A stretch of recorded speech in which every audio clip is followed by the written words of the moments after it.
All right, guys, bang, bang. Super excited to have PD on the podcast here. I was telling him beforehand that he gets to spend all of his time worrying about things that actually matter in the world, like health, diet, and anti-aging. So thanks so much for doing this, man. Thanks, Anthony. It's my pleasure. For sure. So for those that don't know you, maybe let's just start with your background. Kind of where did you grow up, and then what did you do through school before you started really creating content on the internet? So I have a background. My education is in microbiology and biochemistry. I studied pharmacology as well. And as you know, I was pointing out to you, this is, I'm not a research scientist or anything like that, but it is my field. So let me give you a little bit of other background. I've been interested in health and fitness for a long time. And, I basically followed conventional wisdom for a long time. But then when I found myself with an illness, this has already been a couple of decades ago, and I couldn't get better, my interest definitely deepened because I had to try to figure out how to take care of myself, how to heal myself, how to improve, because doctors couldn't do it. They were getting nowhere, and I saw a number of them. So so I jumped in, and I definitely made progress. I definitely figured a few things out, and so I started writing about it. And after I had written about it, I thought, well, what do I do now? I guess I'll keep writing and keep researching and so on. So I did that, and I've written several books, and then got on Twitter, and that's basically, fast forward to today, here I am. Yeah. And so you obviously are incredibly humble. You've written, I think, 6 books at this point. You've got a fairly popular blog in Rogue Health and Fitness. And the part to me that initially caught my attention was I saw you tweeting a bunch of stuff that I thought was interesting. And when I clicked through to the website, there's these photos of you. And one is from 2008. And the way I would describe it for those that are just listening is essentially you look like kind of your standard computer programmer, right? You've got basically kind of a button down collared shirt on, some khakis, and overly skinny, but by no means kind of out of shape, but more of just look like you've never been around a weight room before. And then you fast forward to 2017 and you're like, wait a minute, the guy in 2017 looks like he's in way better shape and actually younger than the guy in 2008. And I think that's kind of, a great just visual example of the work that you've done around, hey, this stuff's actually really, really important as you get older. And that's really where you've kind of hung your hat, right? Right. It is very important. My starting point, as you mentioned, was definitely, not quite where most people are starting from these days. I was on the underweight side, and that was when I was ill as well. So, one of the things I figured out was that resistance training, AKA weightlifting, was one of the best things I could do. And I got very much into it, put on a lot of muscle right away, basically in the first year after I started it, and started eating differently as well. So my reading and studies have convinced me that it's that resistance training is just a very important thing for everyone to do, whether they're men or women, young or old. We lose muscle as we age. This is a really underappreciated fact, that it's even detectable when someone is in their 30s. And then this accelerates over the years, and it's such that by the time someone is 80 years old, they can have lost half the muscle mass that they had when they were young if they don't do something about it. And of course, most people aren't doing anything about it. Yeah, that's a condition known as sarcopenia. It's massive loss of muscle mass, and then a lot of people overlay a pretty high amount of body fat over that, and that's just a health disaster. I think that this is the muscle part is underappreciated, and everything about that is underappreciated. In why do people get sicker as they get older? And to my mind, this is, right there is the crux of the matter as far as why they do. Metabolic dysfunction from losing muscle, excess body fat. Of course, the wrong kinds of foods enter into it, and on and on. But right there, I tweeted something just this morning. I was thinking about this. I tweeted that all chronic disease is just a manifestation of a single cause. And okay, that's a huge generality, I realize, but I think this is something that is not appreciated very much. That metabolic dysfunction that comes from being out of shape and eating the wrong kind of food.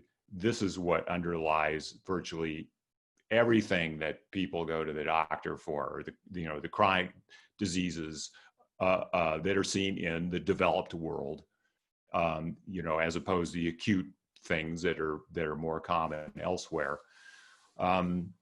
So yeah, that's a big idea that I think is one of my main themes, that you have to have good metabolic function to avoid chronic disease. Yeah, and part of what I think is so interesting about your work is you literally named the blog Rogue Health and Fitness, right? You're going rogue from kind of the standard ideas around what to eat, how to exercise, and things like that. And so I thought maybe what we could do is let's start on the diet side, right? Most people are taught kind of a low fat, high carb type diet, and they basically eat, what they consider to be that food pyramid. You obviously have a different view of the world. So maybe kind of talk about the work you've done and why you've arrived at something that's different or kind of rogue to those traditional recommendations. Okay, great. So I think that a lot of the way people eat and how they're recommended to eat and so on, it flows from one single idea, and that idea is a wrong idea, and it's basically the idea that saturated fat causes heart disease. This goes back to the 40s and 50s, and the nutritionist Ansel Keys and the cholesterol idea and so on, and they hit on the idea that saturated fat was killing people. It was a huge problem at the time. Heart disease, it's still a big problem, but it hits mostly much older people now. At the time, they were looking at a lot of middle-aged men dropping dead of heart attacks and so on. So they hit on this idea, and in retrospect, looking at what we know now in the research, it seems wholly mistaken. Nevertheless, by the late 1970s, the US government had latched onto it and put out official dietary recommendations that we should avoid eating a lot of saturated fat, that we should eat a lot of whole grains, that fruits and vegetables were uniquely healthy, and so on and so forth. And that is the basis for how most people are eating now. Let me back up a little. As far as saturated fat goes, there have been several meta-analyses, which are basically reviews of studies done in the last decade, that have shown that intake of dietary saturated fat is not related to coronary heart disease. I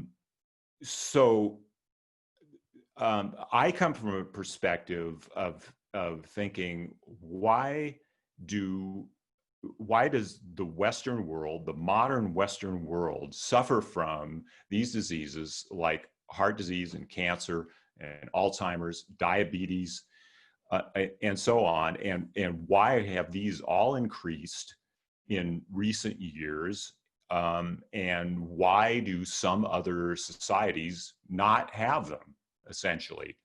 For example, there's an island in the South Pacific, the Kitavans, the island of Kitava, where these people live, and they have no chronic disease whatsoever, as far as they found.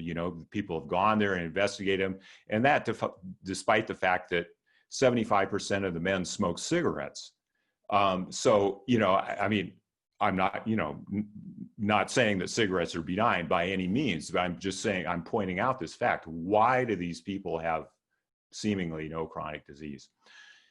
If you go back in time, why did these, even in the Western world, why were these diseases so scarce, and why are they common now? Well, my main conclusion is that chronic diseases are, as someone has said, they might be better termed the diseases of processed food. So in the late 19th century, there were technologies developed, for example, that were able to make white flour. There was little to no white flour before that, but then they, with the Industrial Revolution and these gigantic milling machines, they were able to make white flour, and everybody started using it. Sugar has been around a little bit longer, but it became a lot cheaper. And so as it became cheaper and cheaper, people started using more of it. A couple hundred years ago in the US, per capita consumption was like 5 pounds a year or something like that, whereas it's, in the range of 150 pounds now. And then one other invention that happened in the late 19th century was they figured out how to extract oils from seeds. This started out actually as a way to try to make cotton seeds, which were a waste product, profitable, to get something out of them, and they did. And ultimately, they made Crisco. The CO on that last part of Crisco stands for cottonseed oil. And they applied this to a number, of different oils. So now, for example, soybean oil is the most common oil, and, corn oil, canola oil, et cetera, all these oils. So you put those all together and you've got modern food. And you put them together in a certain way, in certain combinations, and you've got modern ultra-processed food that people eat huge amounts of. So in the United States, approximately 60% of calories in the average diet comes from these ultra-processed foods. So that's a huge amount. So these are what I'm talking about specifically are the kind of foods that come in boxes and bags that are brightly labeled, have brand names, that are found in the middle aisles of the supermarket, and that's what most people eat. So that is what has caused our modern epidemic of chronic disease, in my estimation. Now, we've had even, a lot of this goes back to the invention of agriculture, right? So before agriculture, everyone was a hunter-gatherer. Everyone ate meat, and whatever wild vegetation they could gather. And as far as we know, they suffered from none of these chronic diseases that we have now. Then when agriculture was invented, people started eating lots of grains, and they started suffering from a lot of chronic diseases. For example, a really good example of this is that before agriculture, the average man was something like 5 5'9" tall. After agriculture, they were 5'3". And there was all kinds of, with the same, proportionate decrease in women. And, they found in skeletal remains that have been studied and so on, chronic diseases, osteoarthritis, so on and so forth. Infectious diseases also became very prominent. At any rate, we lived like that for a long time. In recent years, say the 19th century, people started getting much taller again due to better nutrition. But then we took a second hit. We took this industrial food hit that I was just talking about, starting around 1900, say. Heart disease started rising as an epidemic, basically. In 1900, there was essentially zero heart disease. Famous cardiologist Paul Dudley White, who was the most famous cardiologist at mid-century, said that when he was training in the early years of the century, nobody ever talked about coronary artery disease because nobody had it. No, they didn't know it existed. And then people started having heart attacks and so on till by the mid 20th century, you had huge numbers of heart attacks and so on, heart disease epidemic. So then, fast forward to a couple of decades ago, and then we had these dietary guidelines after they decided that saturated fat was bad. And then the obesity epidemic started going right about that time. Is that a coincidence? I don't think so.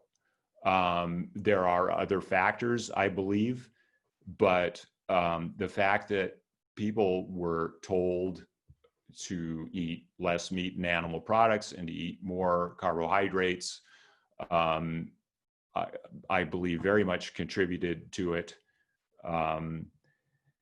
So there we are. There's the food element, and that is my explanation of why this has happened. And so what it really sounds like, because it's super interesting, like one is there's a direct correlation between bad food, get other problems, right? It's kind of a very general way to look at that. And then the question, and really where the debate lies, is like, well, what's bad food and what's not bad food? I think your general kind of conclusion sounds like real food is good. Anything that's not real is worse, right? Not necessarily that it's bad. It's just when given the choice between two separate types of meals, if one is made with real food that doesn't come with the oils and the process, all that kind of stuff, versus the stuff that does, that real food will, in almost every way, be better for you. Is that correct? That is correct. Now, there's endless debate in my corner of Twitter, for example, about what constitutes the best diet, what should human beings really be eating optimally, and so on and so forth.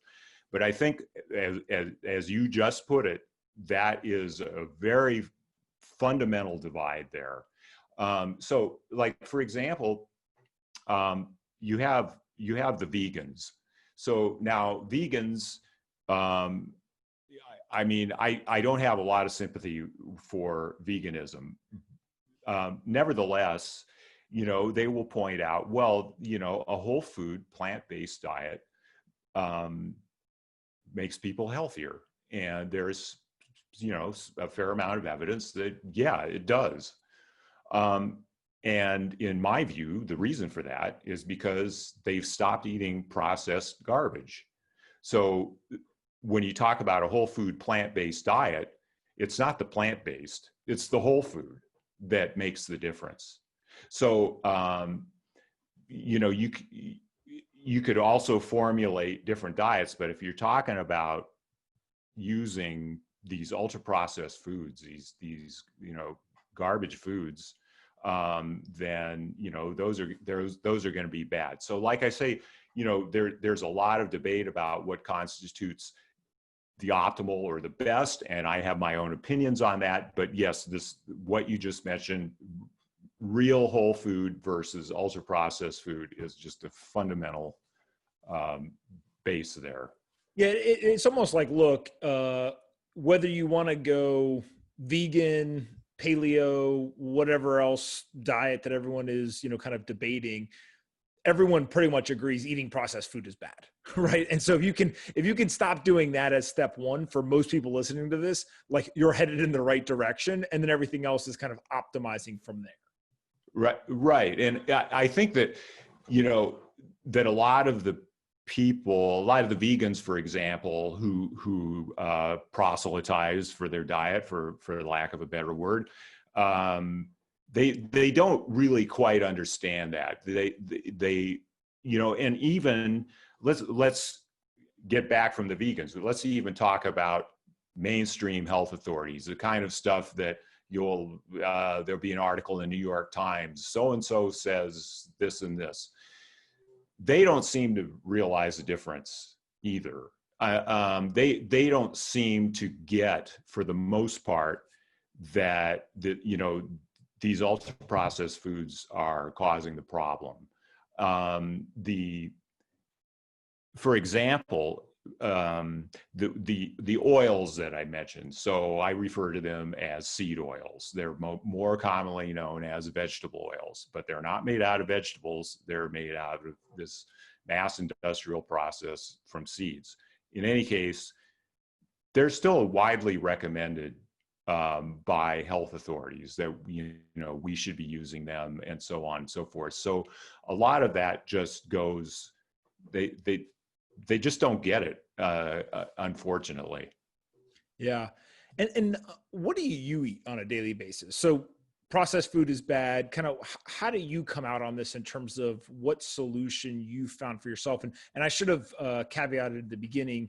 I'm 32 years old. You are not 32. You frankly look like you're in your mid 40s. But how old are you? I'm 65. I just got on Medicare a couple of months ago.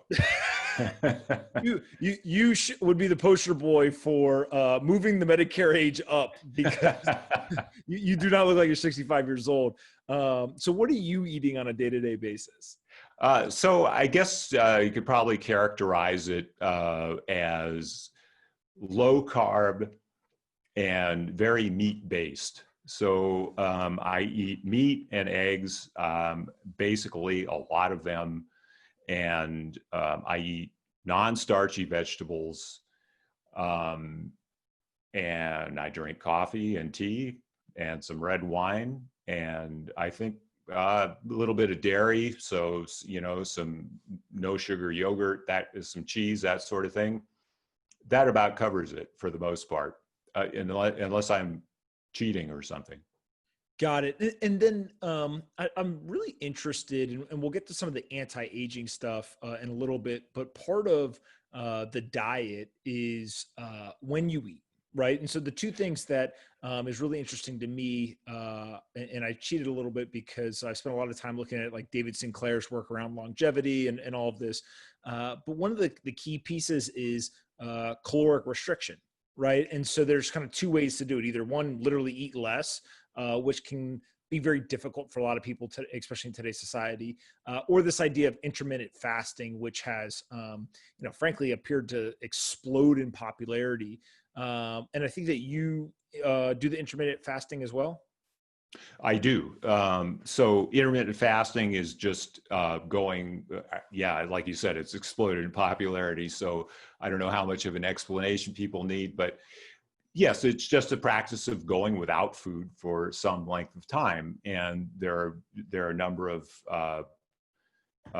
intermittent fasting regimens. I mean, the tons of different ones, almost as many as, the number of people who practice it, right?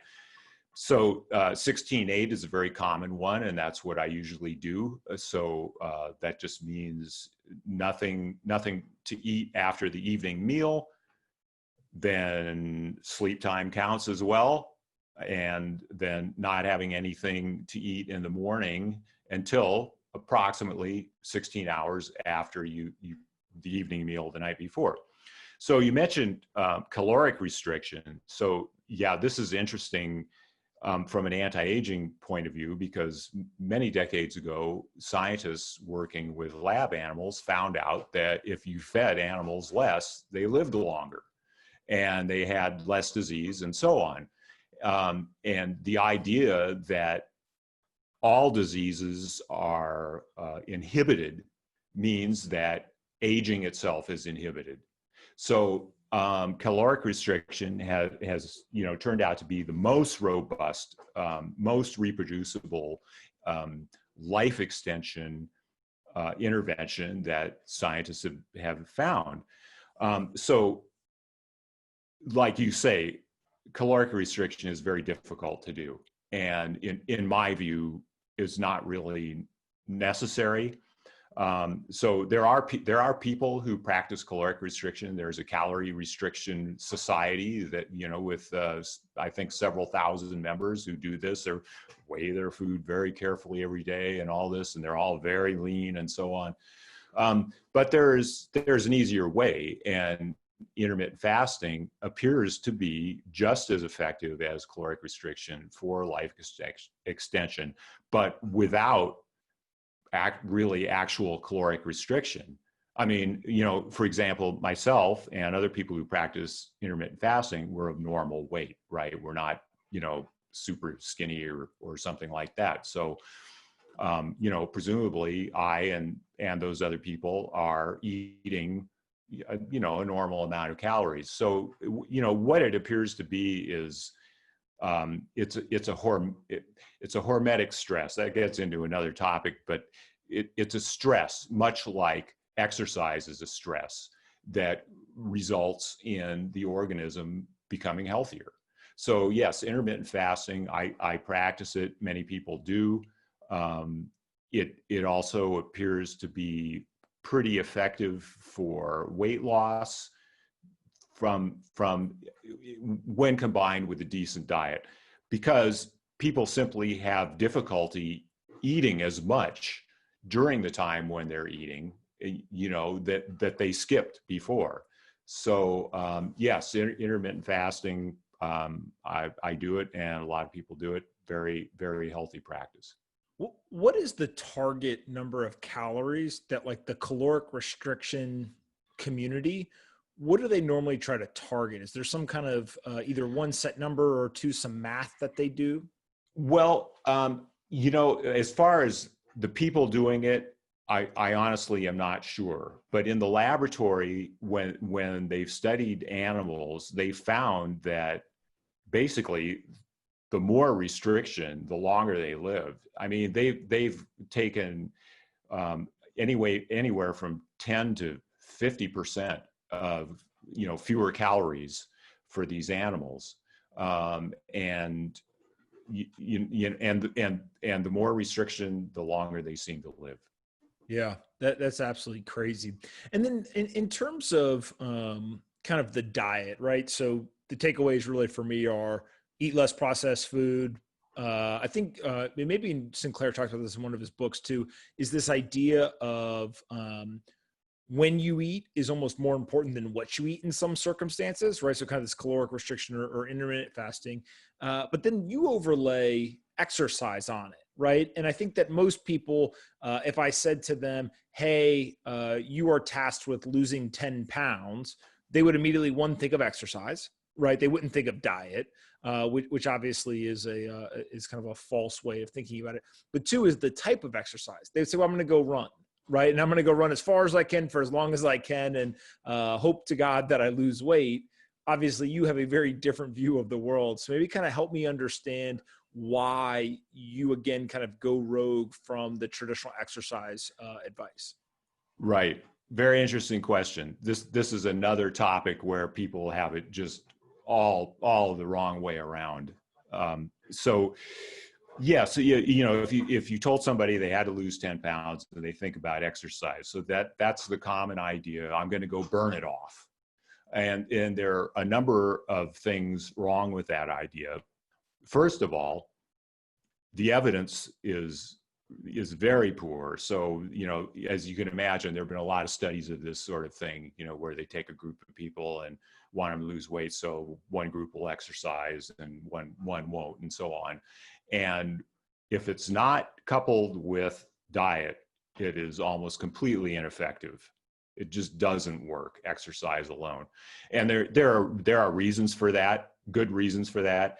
One is that you don't burn as much energy exercising as most people think, right? I mean, you can go have a pretty solid aerobic workout in the gym, and you might end, for 30, 40 minutes or something like that, you might end up burning 300 calories, and then you go to Starbucks afterwards, get a Frappuccino, which is 400 calories. Well, that's all shot. And that leads to a corollary, which is that exercise makes you hungry. So people exercise more thinking they're burning it all off, but then they just get hungrier and they eat more and so on. In fact, it's really interesting. There were doctors in the 19th century that said that if you want to lose weight, stop exercising. And if you want to gain weight, exercise. So, completely different point of view. So my point of view as far as exercise and weight loss is that you don't exercise to burn fat or burn calories or whatever. So that, diet is just supremely important in weight loss. So, if you want to lose weight, using the Pareto rule, it's 80 to 90% of it is going to be your diet. However, exercise resistance training is important. So one big problem with conventional reducing diets, low calorie diet, which is, the most common thing, portion control, all this sort of thing, is that if good measures aren't taken, a lot of the weight loss is muscle. And anywhere from a quarter up to half of weight loss can be muscle. And that is something that you really want to avoid at all costs. When people talk about, I want to lose weight, it's fat they want to lose, not muscle, not the rest of their body weight, right? So resistance training is important in my view when people are wanting to lose weight, because it helps them build and retain their muscle. Yeah. And part of this is, again, it all goes back to science, which is if you have two people who weighed the exact same. So let's say you have a 180 pound man, one has lean muscle mass and the other does not. Even though they weigh the same amount from like a pound standpoint, their bodies are actually in very different states, right? That the lean muscle mass kind of more actively burns the calories versus not having that. And that's really what it sounds like a lot of the work that you've done is to drive people to not be as scared of kind of developing that lean muscle mass, but actually seeking it out, right? And trying to put your body in a position where the muscles themselves are burning the fat or burning the calories, and therefore the diet plus that lean muscle mass really does the work for you. Right. The example you gave of two men each weighing 180 pounds, but with different body composition, is a good one, because they do not have the same health risks at all. So the health risks that are associated with being overweight or obese are due to body fat, and they're not due to muscle. So, this is one of the drawbacks of the most commonly used measure, body mass index. So it's an idea, it's a good idea to normalize body weight for how tall you are and so on. But the fact is, there are, athletes mainly, and some other people who, are clinically overweight or even obese, but it's all muscle, and they don't have the health risks. Conversely, there are people who are normal weight. There's a phenomenon called normal weight obesity, and they have a very high level of body fat, even though they are of normal weight, and they have the exact same health risks as somebody who is obese. So yeah, it's all driven by body fat. The more muscle and less body fat you have, within limits, of course, but speaking very generally, the healthier you are. The more, it's not even just a matter of the muscle burning the calories to keep you at a normal weight. It's also a matter of your metabolism is functioning properly, so that you don't have these high risks of all the chronic diseases that are so rampant in our society. Type 2 diabetes has just risen, tremendously, like something like 8 to 10-fold just in the last several decades. So those of us who talk about this topic, I think, are very well aware of this, but I think this one fact is not very well appreciated by most people who don't take a deep look at it. And that is that type 2 diabetes is just the end result of a long chain of events that lead ultimately to type 2 diabetes. So somebody becomes diabetic when their blood sugar is no longer under control and it rises. But all the events that lead to that are happening in the vast majority of people in the United States today. There was a recent study that showed that 88% of American adults had some kind of metabolic dysfunction, and only 12% were clinically metabolically healthy. So what that means is that all those people, that 88%, they're traveling that road to type 2 diabetes.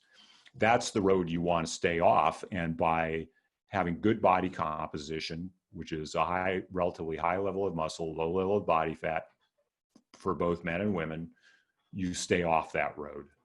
Yeah, one of the interesting things I saw you talk about, I think it was in an article that you wrote, was the difference in using like a body mass index as a measurement for health versus literally just measuring somebody's waistline, right? And so maybe kind of talk about the kind of the difference there. And most people hear that and they kind of like, well, that's really simplistic. But you may basically make the argument like, hey, literally measuring the waistline could be a better way to measure health. Right. And it is. So body mass index, like I was just saying, it doesn't take into account the proportions of muscle and body fat that somebody has. So a very simple measure, and this has been studied a lot, is, and let me back up just a little bit. I just want to say a lot of people make this point about that I just made about, okay, there are these athletes that have a high body mass index, but they're in good health and so on. And sure, I agree. However, that just does not apply to most people. BMI is actually more likely to underestimate health risks because of this phenomenon of normal weight obesity, right? So people have high body fat and they look, according to BMI, they look normal when in fact they have high health risks. In any case, yeah, waist size is actually better. So if somebody is, their waist size should be 1/2 or less of their height. And that is a better measure of metabolic and chronic disease risk than body mass index. Really? So if somebody is 6 feet tall, they should have a 36-inch or less waist size to be healthy. Yeah, it's pretty crazy how once you start to wrap your head around this stuff, it's simple to understand what the benchmarks are and kind of where to fall. The hard work is really discipline. One of the things that I know a lot of people. So I was in the military, played football in college, and there was always kind of weird sayings that at the time seemed a little crazy, but as you learn more, may not be so crazy. So I literally would have a friend who would always say, I always will be able to run a sub 7-minute mile. And I used to give him shit and say, like, why? And he said, you ever seen a fat person who can run sub 7 minutes? Right. So, okay. Like, like there's some truth to that, I guess. And then many of those people, both from the military and from playing football, have now gone on to do a lot of this like high intensity training. So whether it's CrossFit or other types of exercises, they have elements of strength training, but they also have kind of a cardiovascular element to them as well, packed into, somewhat short 30 to 45 minute type workout. What's kind of your take on that? And how does that fit into kind of the exercise type routines that you think work best for people? Yeah, that's interesting. So high intensity training is a relatively recent phenomenon as far as it has been studied by exercise physiologists and so on, and the results have been remarkable in the lab studies they've done on this. I mean, for example, one study, they had people riding on a stationary bicycle, so they would go all out for 30 seconds, I believe it was, and then have then they would cycle leisurely for a few minutes and then do it again. So for a total of 3 all-out bouts on the exercise cycle. Meanwhile, they had a group also on an exercise bicycle, doing steady, what we would see, like what you would typically see when you walk into a gym, people pedaling on their cycle. So steady state aerobic exercise for 45 minutes. So these groups each did 3 sessions a week, and in just a few weeks, the people that were literally only working out, I don't know what it came to, 6 minutes a week or something, got just as fit as the people who spent 45 minutes a day riding their exercise bicycles. So by ramping up the intensity of the exercise, you decrease the need for duration and for frequency. So yeah, high intensity exercise is great. How that fits into my philosophy of exercise is high intensity resistance training. So that's the form I practice and that I advocate. And there are a lot of mistaken ideas about it, but because it doesn't necessarily, people hear this word high intensity and they think, oh my God, I'm not going to do that. And but it does not necessarily involve what most people think of as heavy weights, and it doesn't involve moving quickly either. In fact, quite the opposite. It's slow movements, generally speaking, but it involves basically doing a set until momentary muscular failure, which means until you cannot do another rep. So this turns out to be a very good cardiovascular exercise as well, because it's a form of high intensity training. That's what I do. That's what I advocate. And so, like, let's take a simple exercise like the bench press, right? Walk me through kind of how much weight, right? So 50%, 100% of somebody's kind of 1 rep max. And then what does that look like from a number of reps that they normally would be able to do, right? So if somebody came to you and said, hey, I'm going to go bench press today, how do I do the high intensity resistance training? Like, what does that look like? Right. So as far as the weight goes, if somebody is moving to a high intensity way of training, the choice of a weight is going to be a little bit of trial and error at first, as compared to, say, what they do on a 1 repetition max lift. In general, the first couple of reps should be relatively easy. You should be able to always move in good form. You should always be able to control the weight without heaving or jerking the weight around. Now, bench press is perhaps not the best example of what I want to illustrate here. And the reason for that is because in a bench press, you have the possibility of a barbell with weights getting stuck on your chest, and you don't want that to happen. So, I always tell people that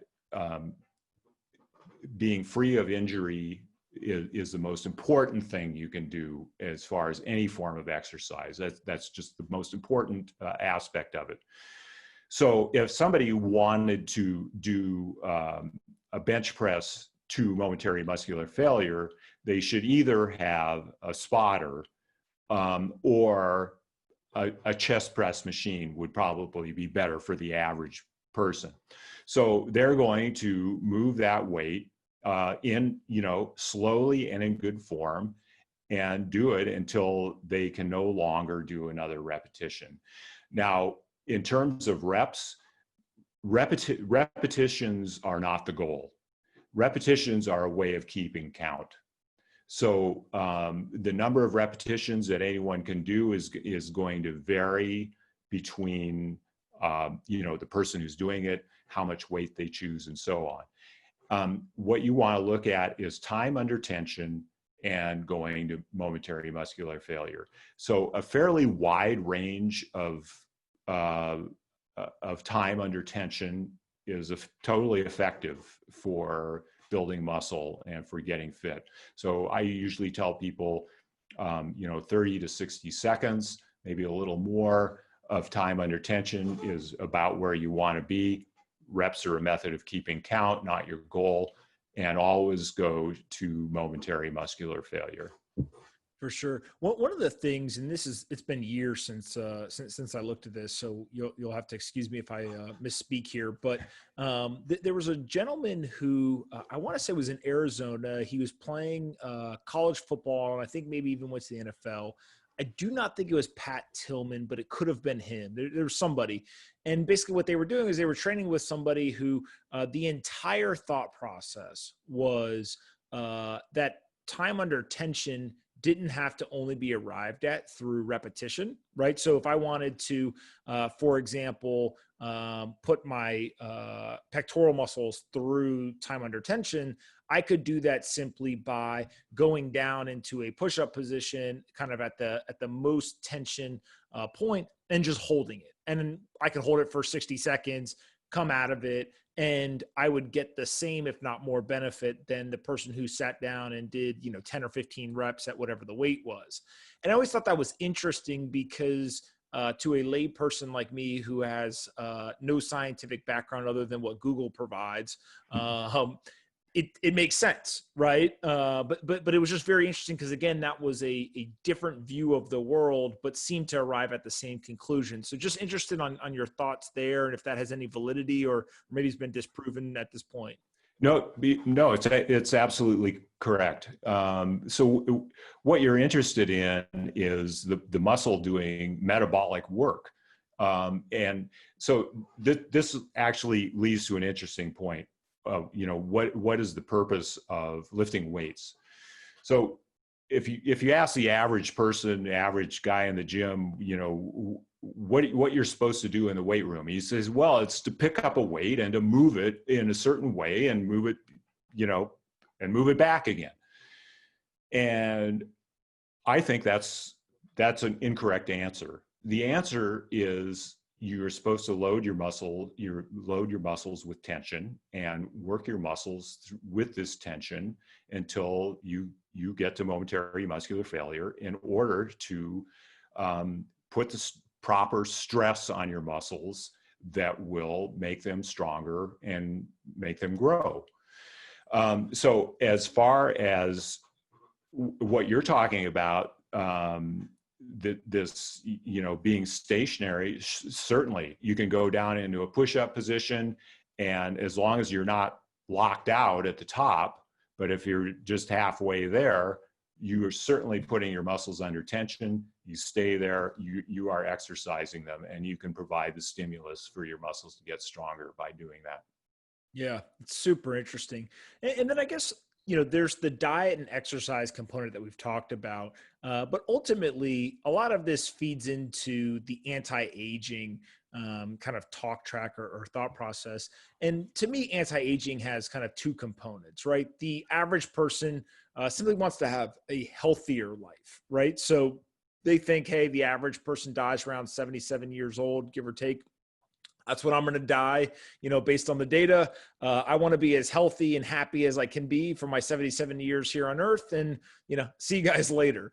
There is another group that basically says if 77 is the average, I want to live to, 150, and kind of, they actually want to extend life. Diet and exercise plays into both of those categories of longevity, correct? Right. Sure.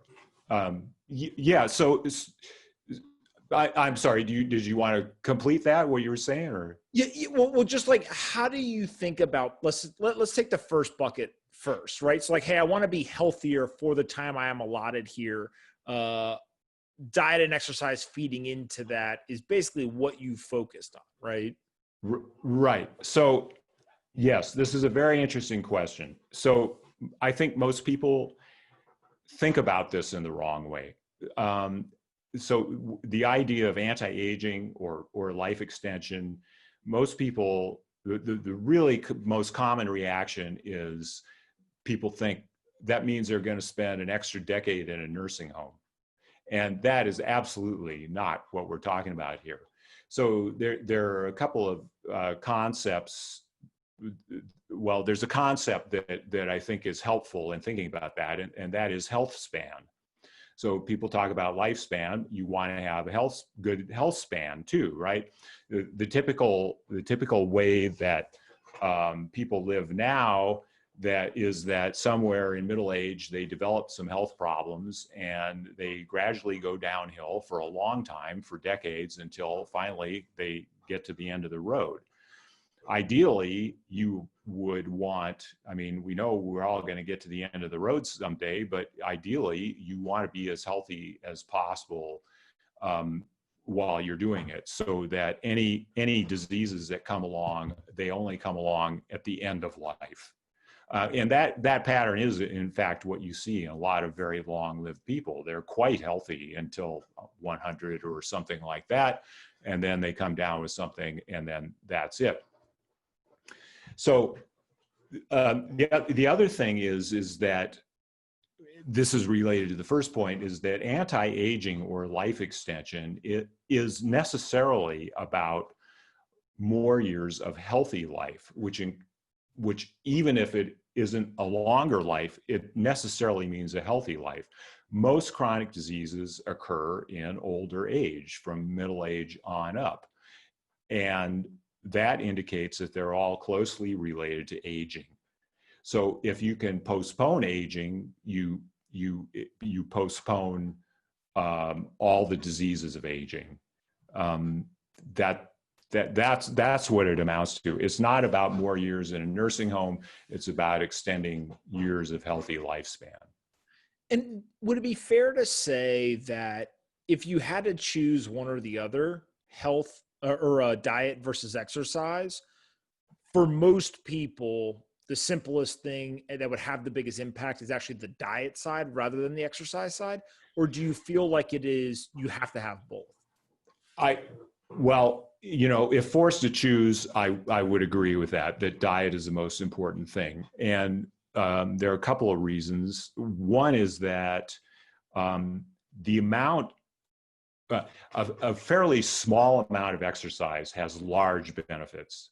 So, you don't have to be an athlete or do all kinds of stuff to get large benefits, just as opposed to being sedentary.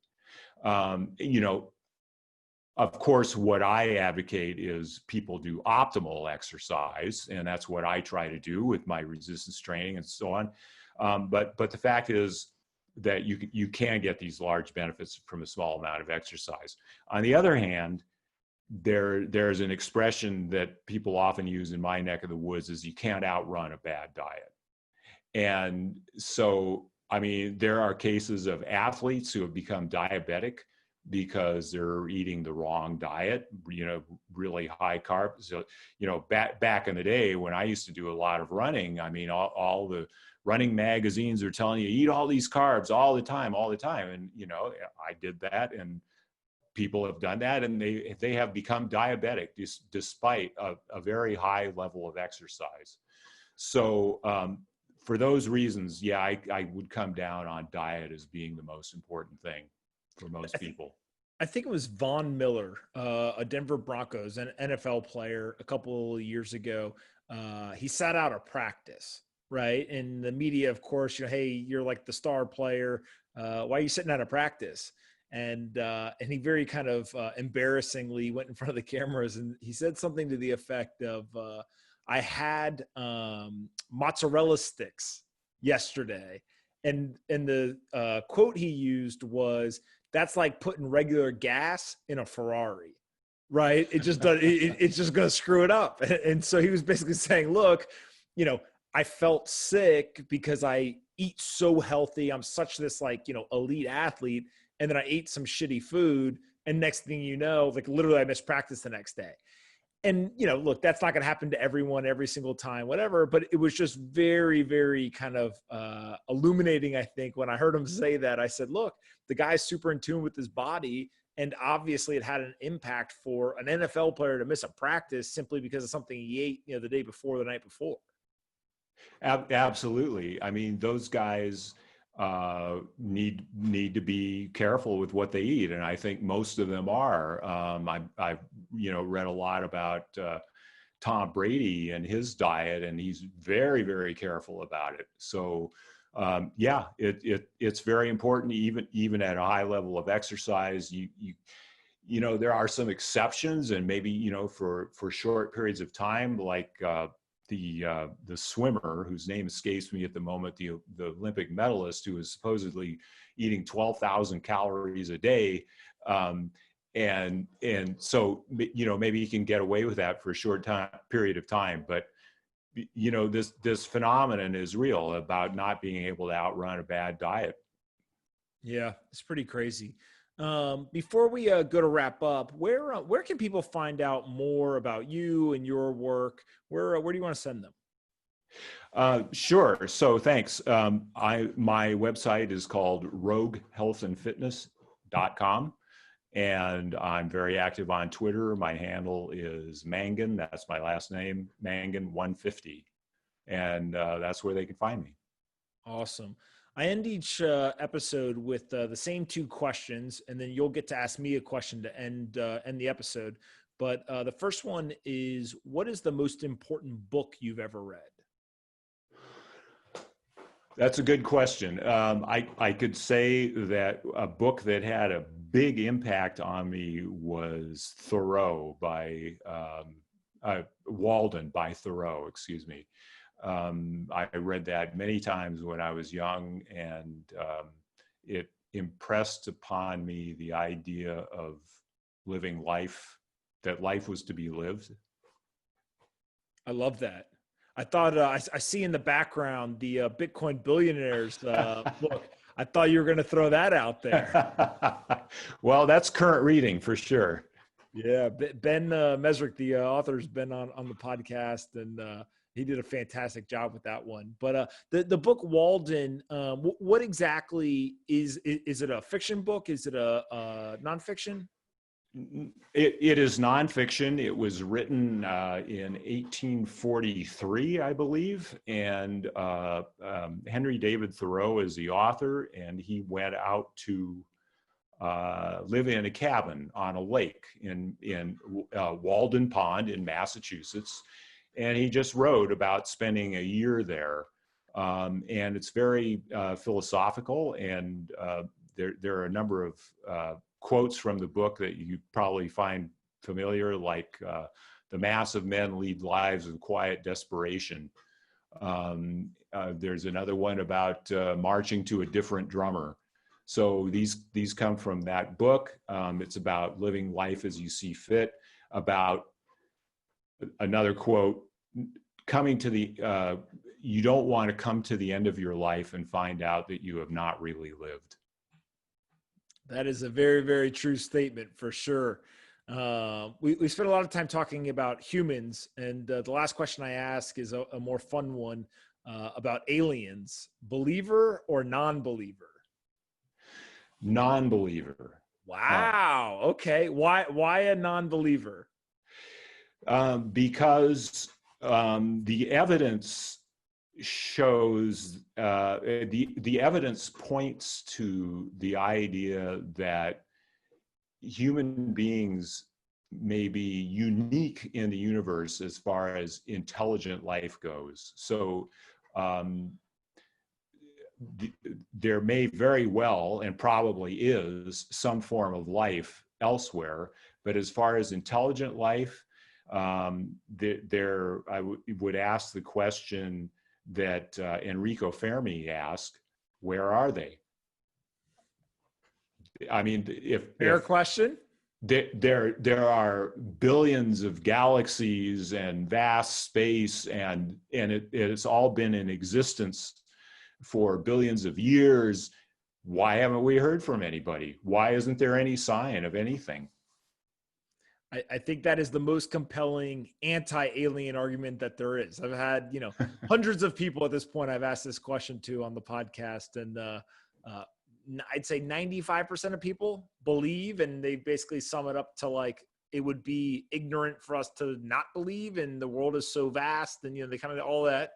But there's only one answer that I ever hear on the anti-belief side that makes sense to me, and it's that, which is, hey, they're not real until we find them, right? Or they find us. Right.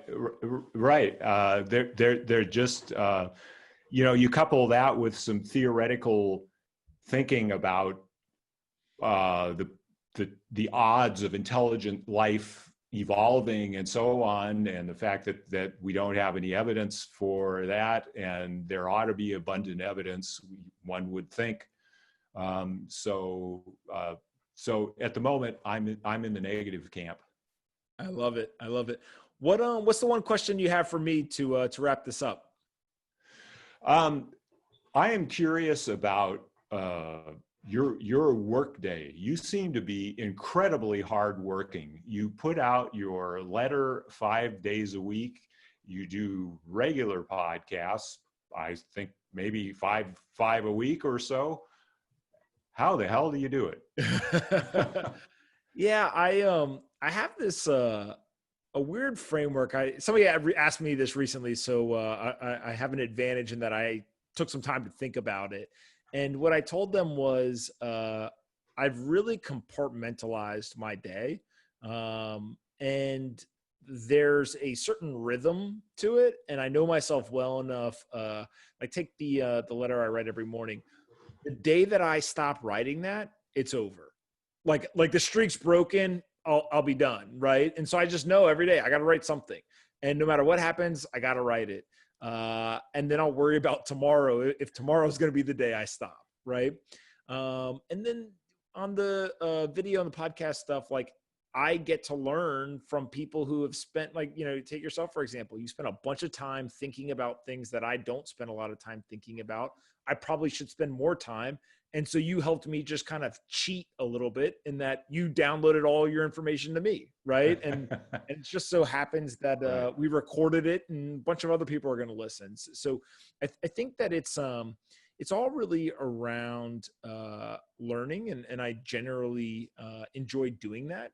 And so it's kind of like I would spend my time doing this even if no one was reading it or listening. At the same time,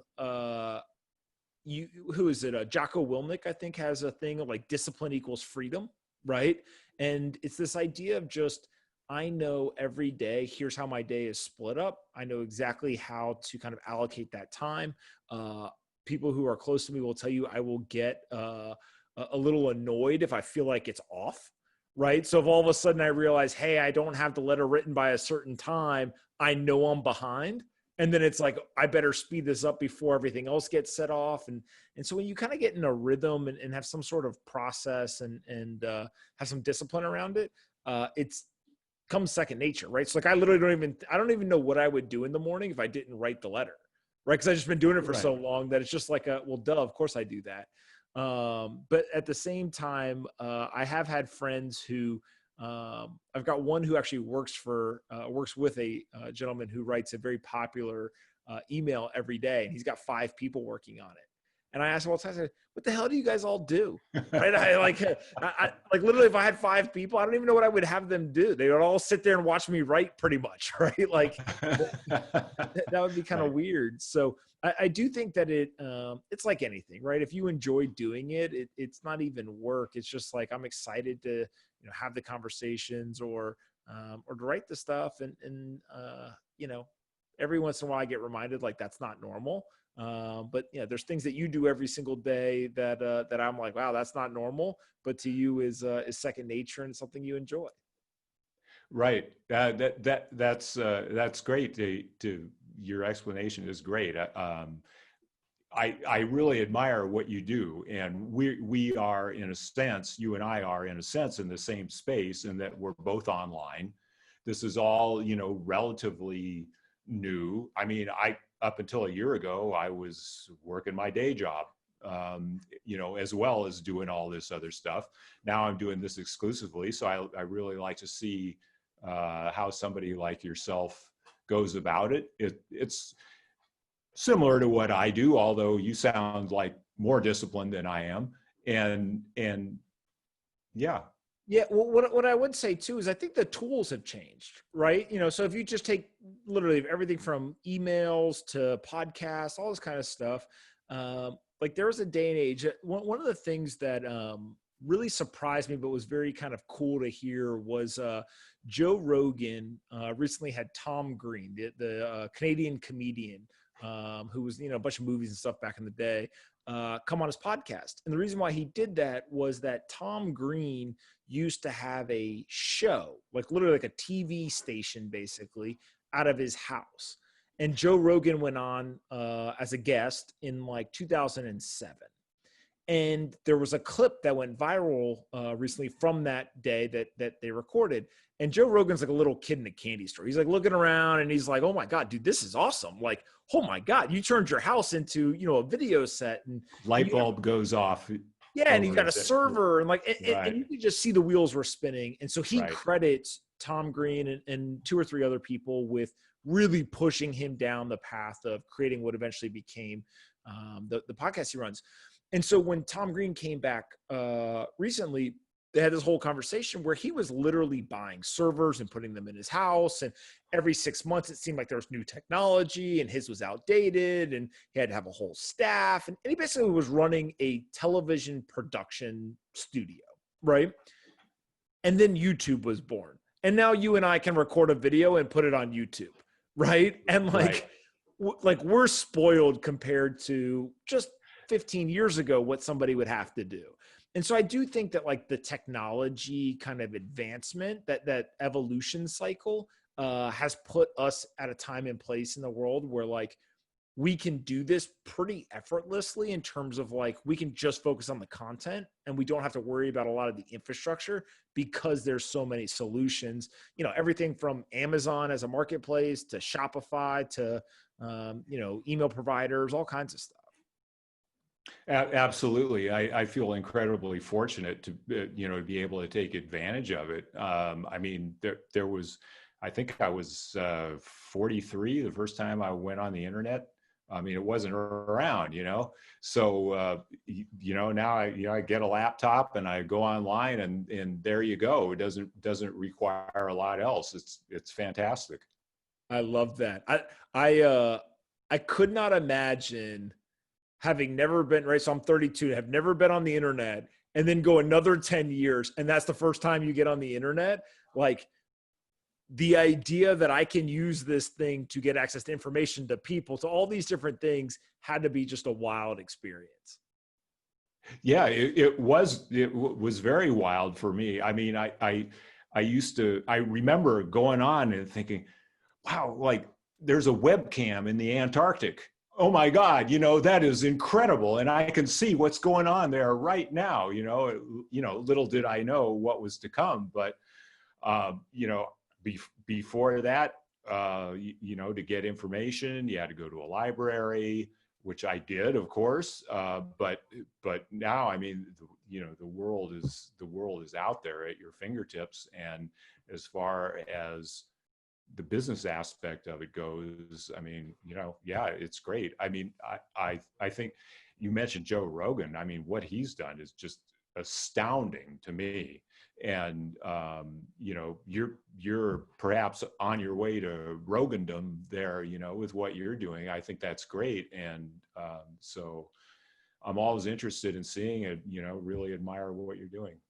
Awesome, man. Well, I am just as much of a fan of your work as well. So I think people will really enjoy this. And as you keep going, we'll have to do it again in the future. Okay. All right. Well, thank you very much.